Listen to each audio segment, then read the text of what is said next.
One can't deny that symbols are universal. Throughout history, the use of symbols from one civilization to the next, and more specifically, from one religion to another, has been common practice. Except no one culture could command ownership to any of these universal symbols, as there's no real way to confirm when and who used them first. So, I have no real issue with anyone assimilating symbols as part of their own culture or heritage, as long as they did experience significant historic involvement with that said symbol. The issue I do have, though, is when two things happen. When the people that are appropriating a certain symbol fabricate a full history and comprehensive narrative where the said symbol had belonged to them all along. And the other criticism is when the symbol becomes intertwined with unjust behavior and suppressive ideologies of those same people. And such a symbol that has historically seen its use take place across many a continental divide, and which has now been appropriated by a single nation, is the hexagram, the six-pointed star.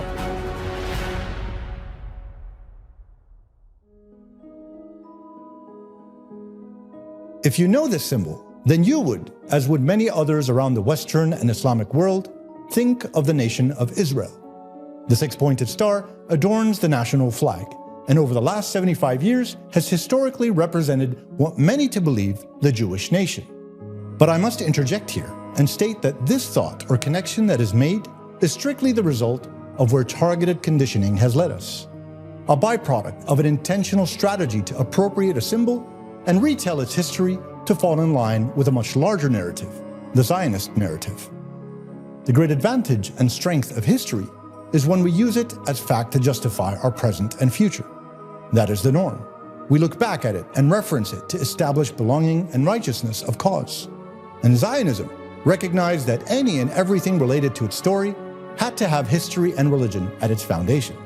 Its claim to a land, a chosen people, and its eventual employment of all utilized symbology in furthering its cause and narrative. And if that history did not exist, then it had to either mutate such a history or totally fabricate it to serve the Zionist purpose. So when we're exposed to the hexagram, our conditioning immediately triggers thoughts of the Star of David, alluding to the ancient Jewish legend of the biblical King David, whose shield was adorned with a universal symbol. With this trigger in your memory, you'd confirm the fact that Judaism and the hexagram were indeed intertwined. Yes, the Star of David and Judaism, hand in hand since eternity, right? Nothing, though, could be further from the truth. You see, this mythological narrative and its creation is not as ancient as you might think it to be. It's much more recent in the grander timeline of history, as recent as medieval times, when Muslim scholars in the 8th and 9th century CE, who were intrigued by an evolution of Islamic mythology, started to create their own narrative concerning the Seal of Solomon, a magical and mystical signet ring which was itself adorned with the hexagram and worn by King Solomon, the son of King David. This ring would endow the king with the powers to control demons and command them at his leisure. By the 12th century, these creations of Islamic mysticism spread across the whole Muslim empire, and shortly thereafter in Andalusian Muslim Spain. These narratives were then assimilated into the mystical branches of other faiths, such as Kabbalist Judaism and Christianity.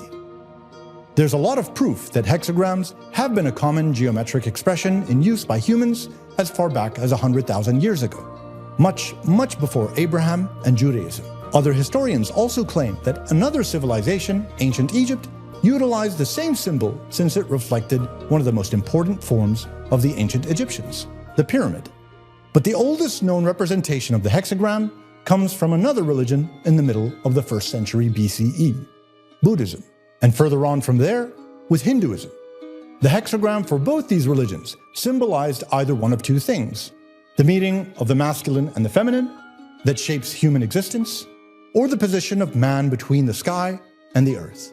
From that point in history, many cultures then went on to reiterate such a universal symbol for their own set of beliefs. Moving beyond the questionable myths that link the Jewish nation with the hexagram early in human history, and after becoming aware of the reality of the cross-continental origins of the hexagram in Africa or in Asia, when did the Jewish nation become associated with the hexagram? This event happened even more recently, in the 14th century to be exact, when the Jewish community in Prague were granted by King of Bohemia, Charles IV, the use of a red flag with a hexagram in its center. Over the next 3 centuries, the use of the 6-pointed star became commonplace amongst the various Jewish communities across Eastern Europe. And fast forward another 2 centuries later, in 1897, the first Zionist Congress took place, and amongst its many mandates was the selection of the hexagram as the national symbol for the Zionist movement. The 6-pointed star was now imposed on all Judaism, and history began its evolution towards the Zionist narrative. The appropriation of the symbol had begun. Since the early times of the Islamic caliphates, the use of the hexagram has been an integral part of Muslim geometric imagery and expression. Such a shape was found in Islamic architecture, literature, and money. Even the Quran itself was decorated with hexagrams that were reflective of the balance of life necessary for the faith. It didn't really matter whether other faiths had either created the hexagram or had utilized such a symbol on their own religious buildings or decoratively.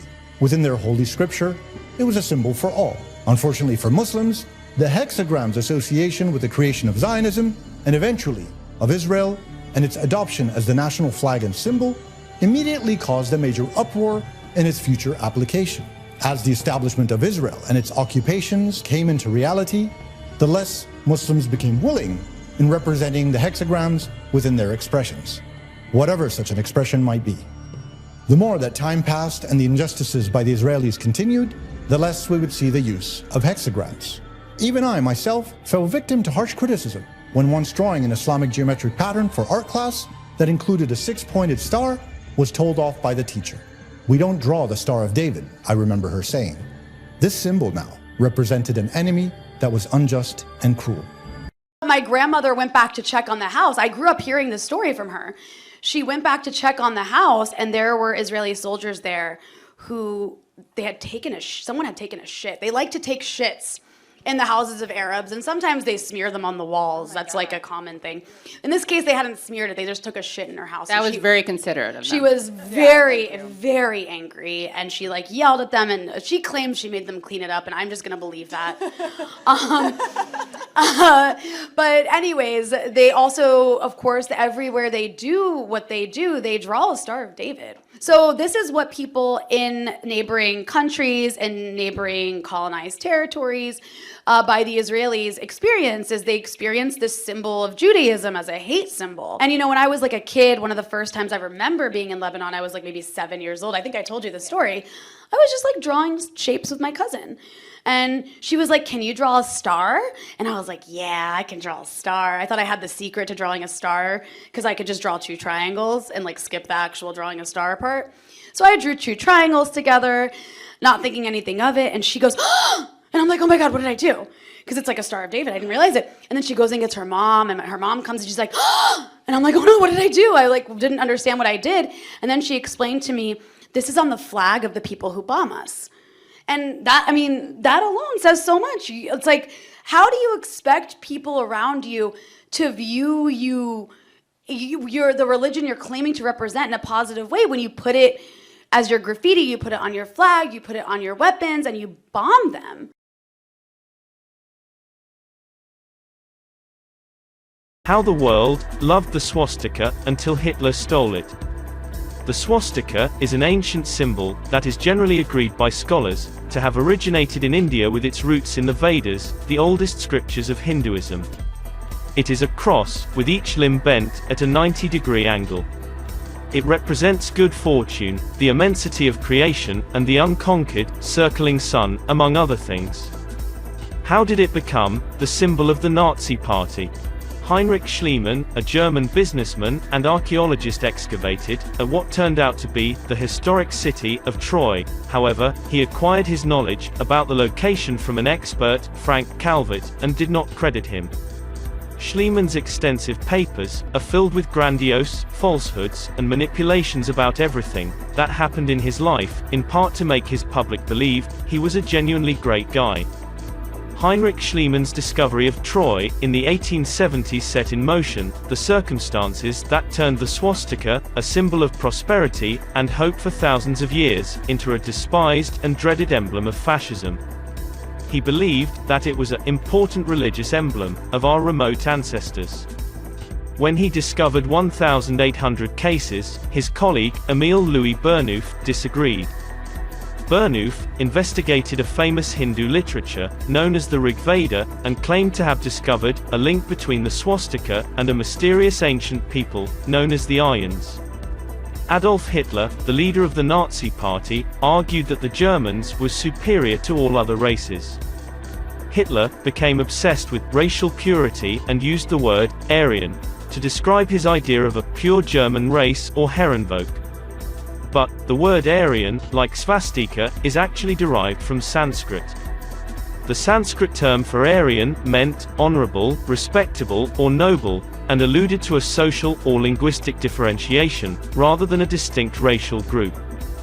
Pots from the 6th century, with swastikas on them, were discovered in Germany, and researchers recognized the parallels between Sanskrit and German as more indication that the Aryans sprung from Germans. They believe this master race of white-skinned warriors represented the pinnacle of human culture, and circling the swastika with them. But, in addition to being inherently discriminatory, the concept of a pure race is based on a misunderstanding. By the beginning of the 20th century, there was a huge fad for the swastika as a benign good luck symbol. It was enthusiastically adopted in the West as an architectural motif, on advertising and product design. Coca-Cola made advantage of it. Carlsberg used it on the labels of their beer bottles. It was adopted by the Boy Scouts, and the Girls Club of America named their magazine Swastika. They would even provide swastika badges to their young readers as a reward for selling magazine copies. Since World War II, the swastika has been vilified as a sign of hostility and racial intolerance. It is widely used by white supremacists and current incarnations of the Nazi Party. The usage of the icon, along with other iconography, utilized by the party, is prohibited in Germany. I think it would take several hundred years before you could display that and people wouldn't immediately associate it with the Nazis. Hello, I'm Tim Marshall, and I've got a new paperback out, Worth Dying For: The Power and Politics of Flags. The swastika goes back a long way, certainly before it became this symbol of evil. In the Chinese Book of Silk, you see comets, and some of them are spinning in such a way that you actually get the swastika in the sky, and ancient peoples will have seen this, and so it became a sign of something. And in the Indian culture, it certainly became a sign of good luck and hope. The Nazis then turned that around. I mean, they physically reversed the swastika, and of course then it became a symbol of evil. And that's really problematic because in our culture it's evil, but you see it over in Asia and of course it's not. And should it be banned here? That's contextual. Obviously it shouldn't be banned in a particular sort of temple, but you might, if you choose, want to ban it, let's say at a political rally. What happened under the swastika will become ancient history, and only at that point will it fade and its original meaning might rise. In the context of the swastika and a flag, I think in the European context we are decades, who knows, centuries away from it being shown without that connotation. In other parts of the world, of course, it remains what it was, a peaceful symbol. Why do you wear the cross around your neck? Have you really thought about it, or are you just blindly imitating and fitting in? Someone might say this represents his sacrifice and his dying for my sins on the cross. Side note, Jesus never ever told people to worship him as a God, literal Son of God, or that he was coming to die for people's sins. This has nothing to do with his true message or teachings, which we'll get to in a moment. If Jesus, as you say, was killed, just for an example, on an electric chair, would you be wearing a miniature representation of an electric chair around your neck? Or if he was hung, would it be a rope, killed with a machete? Or if they had guns at that time and was killed in front of a firing squad, would you be wearing a .30 caliber Winchester rifle or bow and arrow around your neck? You see, the cross has become a good luck charm, an idol in and of itself. which totally goes against Jesus' true teachings and message. So by wearing the cross and worshiping him, you are totally doing opposite of what he told you to do. We see rappers, gangsters, fashion celebrities wearing this modern day idol around their necks while doing the most evil things. The cross at the end of the day can't help you. Only the Almighty can help you if you turn to him alone. There are some very sincere and good people whom really love Jesus, and it's those people whom we want to help educate and let them know that this is exactly what Jesus and all the messengers whom the Creator sent warned people against. At the beginning of the Christian movement, Jesus' followers were fed to wild animals for Roman entertainment. Then, as the story goes, the Roman Emperor Constantine had a vision of the cross, which inspired him to adopt Jesus as his savior. As a result, the West became Christian. But did Constantine really convert to Christianity? Or are modern Christians worshiping a version of Jesus created by a die-hard pagan? Without a vision of Jesus, how did Constantine convince his contemporaries that he had converted to Christianity? Eusebius' own writings suggest that Constantine persuaded Eusebius to rewrite his account of the Milvian Bridge during a great banquet that Constantine held for the leaders of the Christian Church in the year 325. After years of persecution, Eusebius and his fellow bishops were now being hosted by the emperor himself. And it seems that it was at this banquet, 13 years after the Battle of the Milvian Bridge, that Eusebius first heard anything about Constantine's vision. So Constantine tells the story about the vision of the cross before the battle at the Milvian Bridge. When Constantine tells this story, he emphasizes, first of all, the vision of a cross in the sky at noontime. Secondly, he then had a dream in which Jesus Christ himself appeared and explained the vision to him. Almost like he's a prophet. He has visions, he has dreams. Jesus speaks to him. Precisely. And here, in these original texts by Eusebius, one can see the impact of Constantine's story on Eusebius and his fellow bishops. So here's Eusebius' description of the banquet. He compares this banquet with the emperor to the coming of Jesus. And Christians had anticipated if there was going to be a Christian ruler, it might well be Jesus come back to earth. And now suddenly it turns out to be the emperor himself. Now portrayed as a Christ-like figure, Constantine turned his so-called vision into the official history. And that history was soon propagated by Christian art. Here we have Raphael. Yes. Now Raphael, when he paints a vision in the sky. It's a cross. By this sign you will conquer, and so on. This is mythology becoming history. Yes. Even without knowing the narrative, you just want to stare at these frescoes. So this is sort of a last attempt to reaffirm this papal narrative, which had already been shown to be a fiction. A myth based not on history, but on a fiction.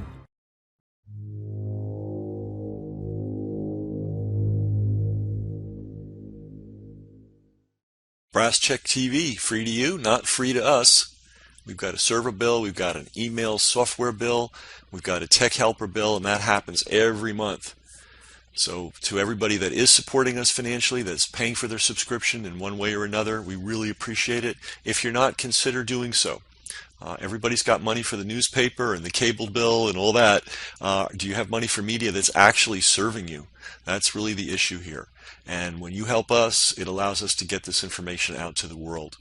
So thanks to all our supporters, and if you're not a supporter already, please consider becoming one.